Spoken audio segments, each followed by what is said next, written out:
Welcome back, guys. We are back to Grab Crypto with all your latest crypto updates and news. I've been traveling for the past few days, so I know I haven't made another long video, but here we are. We are back. There is so much going on in the crypto community right now. There is so much bullish sentiment. There are so many things happening on a macro level, on an inside level that probably I don't even know about, but the things I do know about, I want to share with you guys. And remember, everything I say is not financial advice. Let's dive right into it. Lark Davis, what if the 4-year cycle is done for Bitcoin? I think it is. I'm getting straight into this. I'm excited. I don't know what's happening in the crypto space right now, but previous cycles mean nothing to me. I don't even look at the data from past cycles because the institutional adoption right now is crazy to me. BlackRock is selling Bitcoin and buying ETH, and selling ETH and buying Bitcoin. They are just loading up on both when both are dropping. Every institution is allocating. There are so many treasuries making their company a Bitcoin treasury. MicroStrategy, MetaPlanet, which I actually recently invested in, and I'm very stoked on it and have a very good confidence in it. But I think the cycles are over. I mean, think about it. When gold got an ETF, it went on an 8-year bull run.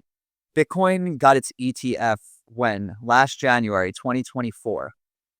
Once that happened, Bitcoin kind of shot up to an all-time high before the halving, and we never saw that happen before, which is why a lot of investors and people think that this may be a double top for Bitcoin. I completely disagree. I don't think this is the double top. This is not the top. Bitcoin is taking over. I mean, gold got the ETF. It went on the 8-year run, and Bitcoin's ETF is way more successful than gold's. Unlike gold, Bitcoin is getting adopted by treasury companies buying shit tons of finite supply asset. It's not just MicroStrategy anymore. In the past couple of weeks, we've seen dozens of public companies buying Bitcoin so much higher. This is happening, guys. Everybody is loading up on Bitcoin. There is no stopping it. Point one is the new one Bitcoin. I remember when I first got in at $6,200 on March 28th, 2020. Point one seemed like it was so far away just because I was at a different place in life. I wasn't working full time. COVID was happening. Things were hectic. I had recently left Bali. I landed in Hawaii, and a close friend of mine who is pretty heavily allocated into Bitcoin for the past 6 years before that, convinced me to go all in. And, you know, reaching one Bitcoin was a huge milestone for me. It took me almost, I think, 8 months. November, December, January, February. Yeah, it took me 8 months to reach one full Bitcoin. And I was so excited because I never thought it would happen. And, you know, now looking at having one Bitcoin for some people seems so out of reach. Even point one Bitcoin is now almost $11,000 at the time of speaking. So, I mean, point one is the new one Bitcoin. And I mean, it's going to be 0.01 in 5 years, and it's going to keep incrementally going up because Bitcoin is incrementally going up. And, you know, I just think it's going to be really hard to get this expensive, scarce asset soon. So, not financial advice, I would allocate a percent of your portfolio. Top investors like Kevin O'Leary and other people that I listen to say like 3 to 5% of your total portfolio should be in Bitcoin. It's a long-term hedge. You know, it's not speculation anymore. It's here to stay. Merlin again. Ethereum is back in beast mode. It smashed through 1.5 and 2.2K like paper, and it's heading to 4K. ETH hit 2.8 today. I'm really excited for 3K. I have an exit strategy with my Ethereum position. I'm pretty heavily allocated. I like it. I did not like ETH for the past 3 years, and I've started investing in it maybe 2 months ago. I do see it outperforming Bitcoin over the next year. All altcoins are going to be outperforming. There's huge sentiment in the ETF space for altcoins. Cardano, XRP, Solana's, which recently got announced, which we saw a little bit of a spike in Solana too. They're all coming. And, you know, 10K isn't out of the picture for ETH. I mean, yeah, it's like a 3.5x away. I do think it can hit 10K based on this Wyckoff pattern it's got set up right here. Michael Saylor bought more strategy. What do you know? Another announcement on Sunday. This time he picked up 110 million Bitcoin. $110 million worth of Bitcoin, not 110 million Bitcoin. There aren't even 110 million Bitcoin. But he did not sell his stock to fund it, which I found interesting. He did not dilute the shares. We are happy shareholders this week. He is getting them from Stripe and Strike after the market sales. So, I mean, now you could see the common ATM isn't even being hit, and he's pulling from Strike and Strife, these other equities that he has under MicroStrategy. This is going to be super bullish for MicroStrategy stock. And there's a lot of people shorting MicroStrategy right now, but the shorts hit a very high amount. And usually when that happens, a short squeeze is incoming. It's been kind of stabilizing between the 250 to 400 level for a while now. I'm very excited for what happens with MicroStrategy. They are just accumulating so much Bitcoin that they're going to be the #1 Bitcoin treasury in the world. It's without a doubt, he might be the richest person in our lifetime. And the fact that he keeps buying weekly and now he's not even selling his stock to buy, I don't know what's going to happen. This is not financial advice either, but you could see how excited I'm getting about this one. Samson Mao, we should already be well over 0.2 million now. Enjoy cheap Bitcoin while you can. I'm even finding it harder for myself to buy more Bitcoin. I just want more Bitcoin every day. I'm allocated in a lot of altcoins because I do see potential in that sector as well.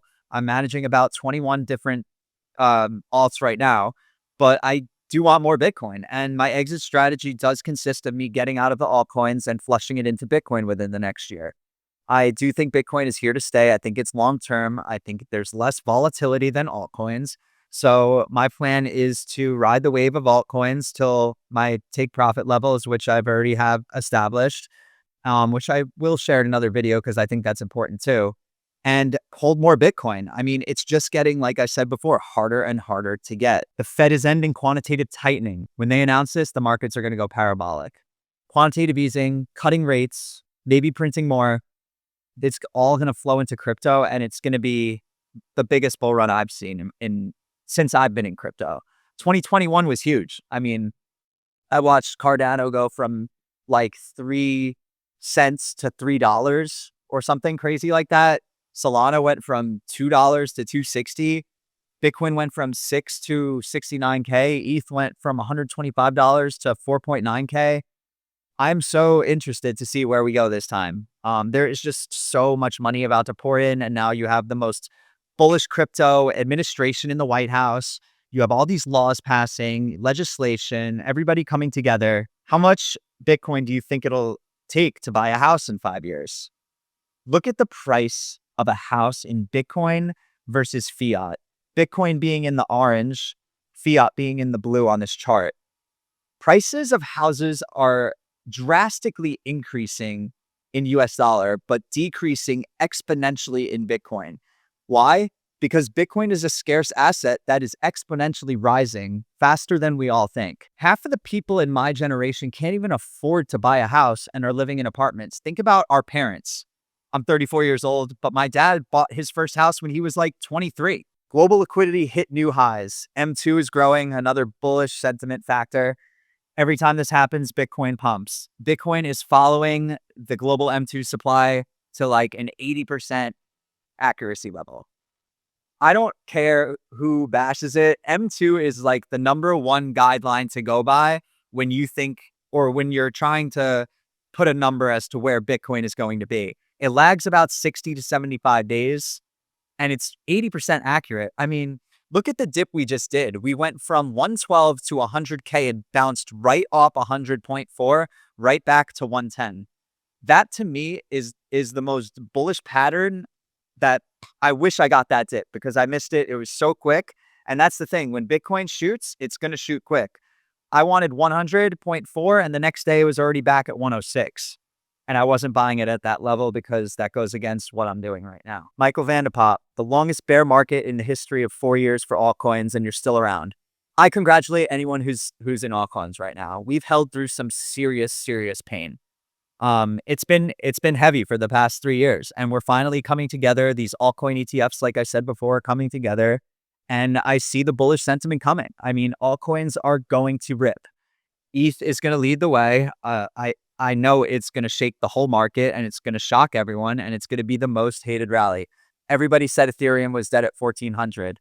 When they started saying that, I got in back at like 1,800, I think, is when I started to reallocate, and I'm a big ETH fan right now. I do see it performing very well against Bitcoin, and it already has. The past 60 days, ETH has outperformed Bitcoin. The SEC approved NASDAQ's crypto index, including Sol, Cardano, XLM, and XRP.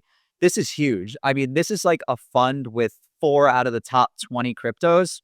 It's an ETF in the Nasdaq that I would totally allocate money in. I mean, think about it. You have the Nasdaq, the QQQ, which invests in the top performers in the Nasdaq, and now you have this with crypto. I mean, all these ETFs are going to pop up with different allocations in cryptocurrencies, and I see a steady pace in Solana, Cardano, XLM, and XRP. Those are great coins. I mean, they all have utility. They're all growing super fast. They're all, besides Solana, ISO 222 coins, which I will get into in another video too, because that is a sector of the crypto space that I am highly allocated in, about 90% of my portfolio probably.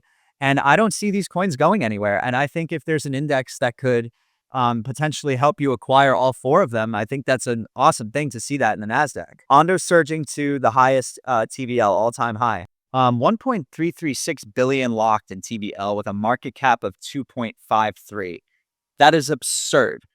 1.4 almost billion dollars out of the 2.5 total market cap is locked and staked.